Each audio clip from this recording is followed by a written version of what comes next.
پاکستان سے شدید نفرت کرتے ہیں. میں پاکستان کو بھی گالی دی اور مجھے بھی گالی دی. خون تو میرا بہت کھول اٹھا اور کوئی بھی معمولی حرکت کرتا تھا تو اس کو کک مارتے تھے اور اس کو سر میں مارتے تھے. دیکھیں میں یہاں سے وصیت لکھ کے گیا تھا اور یہاں سے میں نے اپنے سارے معاملات کلوز کر لیے تھے.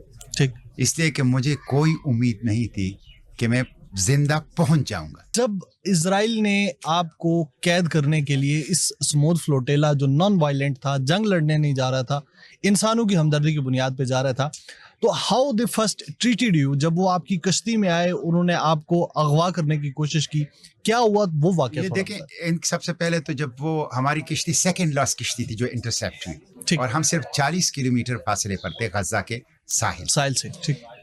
تقریباً 2 ایکڑ کے برابر ایک جہاز سمندری.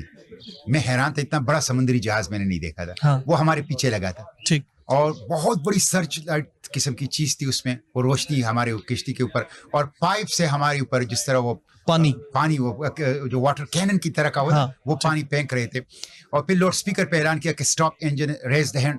تو ہم نے اسٹاپ انجن, ہمیں یہ ہدایت تھی کہ آپ نے ریزسٹ نہیں کرنا, اس لیے کہ ہم نان وائلنٹ ہیں, ہم ان آرمڈ ہیں لیکن ساتھ ان افریڈ بھی ہیں, لیکن آپ نے ریزسٹ نہیں کرنا. تو ہم نے اسٹاپ انجن کر لیا. ہاتھ تو سب نے اوپر اٹھائے لیکن میں نے کہا میں ہاتھ اوپر نہیں اٹھاؤں گا. میں نے ہاتھ ایسے کر لیا, سامنے کر لیا, تو وہ تاکہ ان کو نظر آئے کہ ہاتھوں میں ان کے کچھ نہیں ہے. تو اس کے بعد جو ہے وہ پھر ہمارے قریب نہیں آ رہے تھے. اس سے جو لہریں پیدا ہو رہی تھی اس بڑے جہاز سے, اس سے ہماری کشتی وہ اچھل کود کر رہی تھی کہ ہمیں ڈر تھا کہ کشتی بنتی کہ الٹ نہ ہو جائے. اس کے تقریباً 2 گھنٹے تک انہوں نے ہمیں اسی طرح روکا رکھا. جب وہ تھوڑا سا ٹھہر گئی صورتحال, اس کے بعد ان سے ایک چھوٹی کشتی پہ کوئی 10-12 کمانڈوز جو ہے بیٹھ کے نکل آئے, اس بڑے جہاز سے ہماری طرف آئے اور انہیں جمپ لگائی ہماری کشتی کے اوپر. وہ اتنے نااہل اور اناڑی تھے, حالانکہ وہ کہا کہ یہ جو ان کی S-13 سیکشن ہے جو ہمارے لیے ڈیپیوٹ کی گئی تھی, یہ امریکن نیوی سیل کے برابر ہے. یہ بڑی ان کی ایلیٹ کمانڈوز ہے. وہ 2 دفعہ گر گئے جب وہ ہمارے ٹارگٹ بورڈ پہ کشتی جمپ لگا رہے تھے اور بری طرح گر گئے. ہمیں ڈر تھا کہ اس گرنے کی وجہ سے ہمارے اوپر فائر نہ ہو جائے. تو بالکل اناڑی تھے وہ. ہماری کشتی ان کو چلانا نہیں آتی. کہتے کون ہے کیپٹن؟ ایک ٹرکش ہمارا کیپٹن تھا, اس کو پھر انہوں نے لے گئے. انہوں نے کہا کشتی سٹارٹ کرو, پھر کشتی چلاؤ. تو ظاہر ہے ہمیں ان کو ریزسٹ تو نہیں کرنا تھا. پھر وہ ہمارے کیپٹن نے ان کو بتایا کہ یہ بٹن ہے اور یہ آپ نے یہ کرنا ہے اور یہ آپ نے یہ کرنا ہے. پھر یہ ہے کہ بادبان کھولنا بھی ان کو نہیں آتا تھا. تو بالکل اناڑی ہے, پیپر آرمی ہے, پیپر ٹائیگرز ہیں اور صرف بیبی کلرز ہیں, باقی کسی کام کے وہ نہیں ہیں. اس کے بعد ہمیں وہ اشدود بندرگاہ, مقبوضہ فلسطین کی جو ان کی سی پورٹ ہے اشدود, وہاں لے گئے. سب سے پہلے تو جمپ لگا کے انہوں نے فلسطین کے جھنڈے کو پاڑ دیے. کشتی پہ ہماری 4 جھنڈے لگے تھے. فلسطین کا جھنڈا, نیشنل فلیگ آف ٹیونیزیا, ہم ان کے بندرگاہ سے نکلے تھے. سمود گلوبل فلوٹیلا کا جھنڈا اور پاکستان کا جھنڈا. تو یہ جھنڈے تھے. تو سب سے پہلے انہوں نے فلسطین کا جھنڈا, باقی جھنڈوں کو انہوں نے نہیں چھیڑا, وہ پاڑ دیا. اس کے بعد جب ہم وہاں لے گئے تو انہوں نے باقی جھنڈے بھی اتار دیے. پاکستان کا جھنڈا بھی کھینچا, وہ اتر آیا, لیکن میں نے جا کے خاموشی سے وہ جھنڈا اٹھا کے اس کو فولڈ کر کے اپنی جیب میں رکھ لیا تاکہ ہماری قومی پرچم کی وہ توہین نہ ہو. الحمدللہ وہ بچ گیا ہماری قومی پرچم. اس کے بعد وہاں انہوں نے ہمیں اتارا اور زمین پہ کھلے میدان میں 500 لوگوں کو لٹایا الٹا, اور کوئی بھی معمولی حرکت کرتا تھا تو اس کو کک مارتے تھے اور اس کو سر میں مارتے تھے. اور پھر 2 فوجی ہمارے ساتھ لگا کے, جس طرح وہ گوانٹانامو کے قیدیوں کے بغلوں میں وہ کرتے تھے, وہ لے جاتے تھے نا وہ پنجروں میں, اسی طرح ہمیں اندر لے جایا گیا. اندر بہت بڑا ہال تھا, اس کے اندر کوئی 30-35 انہوں نے کاؤنٹر لگائے تھے. ایک کاؤنٹر سے ہمیں گزار کے انویسٹیگیٹ کرتے جاتے تھے. ہمارے پاسپورٹ لیے, ہماری تصویریں بنائی, ہماری تلاشی لی, ہمیں انٹرویو کیا ساری.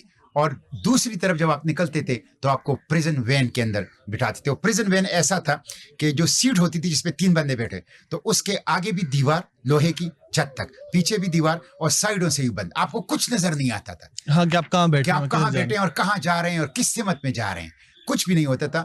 تو وہاں پہ ہمیں وہ بٹھایا گیا.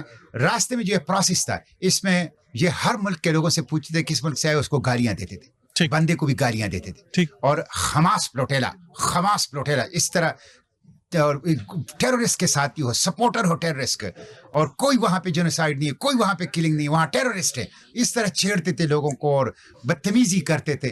تو اس کے بعد ہمیں جیل لے جایا گیا, اور جیل لے جانے کے بعد بھی اسی طرح ہیوملیشن کے ساتھ ہمیں ایک کمرے میں لے جایا گیا جہاں انہوں نے پردے لگائے تھے, وہاں ہمیں کہا گیا کہ کپڑے اتار دیے اور جیل کے کپڑے ہمیں پہنا دیے, اور جوتے بھی ہمارے جیل کے چھپے, اور جیل کے میں کپڑے لایا ہوں, اسی کپڑوں میں ہمیں ڈیپورٹ کر دیا گیا, اور اس کے میں جوتے لائے ہوں اور اس کو میں فریم کر رہا ہوں کہ یہ اسرائیلی کنسنٹریشن کیمپ میں میرا لباس تھا, اور یہ میرے لیے ایک میڈل ہے, میرے لیے ایک اعزاز ہے. سینٹر صاحب یہ بتائیے گا, جب آپ نے ان کو بتایا ہوگا کہ میں پاکستان سے ہوں اور میرا تعلق پاکستان سے ہے, اس کے اوپر ان کا کیا ری ایکشن تھا؟ چونکہ پاکستان اسرائیل کو بطور ریاست آج تک تسلیم نہیں کرتا اور اسرائیل اس سے بخوبی واقف ہے. پاکستان سے شدید نفرت کرتے ہیں. جب انہوں نے پاکستانی پاسپورٹ میرا دیکھا اور مجھے کہا کہ تم پاکستان سے ہو, میں نے کہا ہاں, تو اس نے پاکستان کو بھی گالی دی اور مجھے بھی گالی دی. خون تو میرا بہت کھول اٹھا, لیکن سچی بات یہ ہے کہ ہمیں بتایا گیا تھا کہ آپ کو یہ پروک کریں گے تاکہ آپ ان کو ماریں اور اس کے بعد ان کو جواز مل جائے کہ یہ دیکھو دہشت گرد ہیں اور آپ کو بھی گولی مارے یا آپ کے ساتھ بھی وہ کرے. تو اس وجہ سے ہم نے وہ جو آپ ایک ارینجمنٹ میں تھے, اس ارینجمنٹ کے اصولوں کو آپ نے فالو کرنا تھا. تو وہ بہت قابل نفرت لوگ ہیں, وہ بالکل انسان نہیں ہیں, درندے ہیں. کتے ہمارے اوپر چھوڑے گئے, گن ہماری پیشانیوں کے اوپر رکھے گئے, ڈرنکنگ واٹر, ہم شاور نہیں تھا باتھ روم کے اندر, کوئی لوٹا نہیں تھا اس کے اندر, کوئی چیز نہیں تھی اس کے اندر, صرف ایک WC تھا اور ایک ٹوٹی لگی ہوئی تھی, اسی سے ہم پانی پیتے تھے.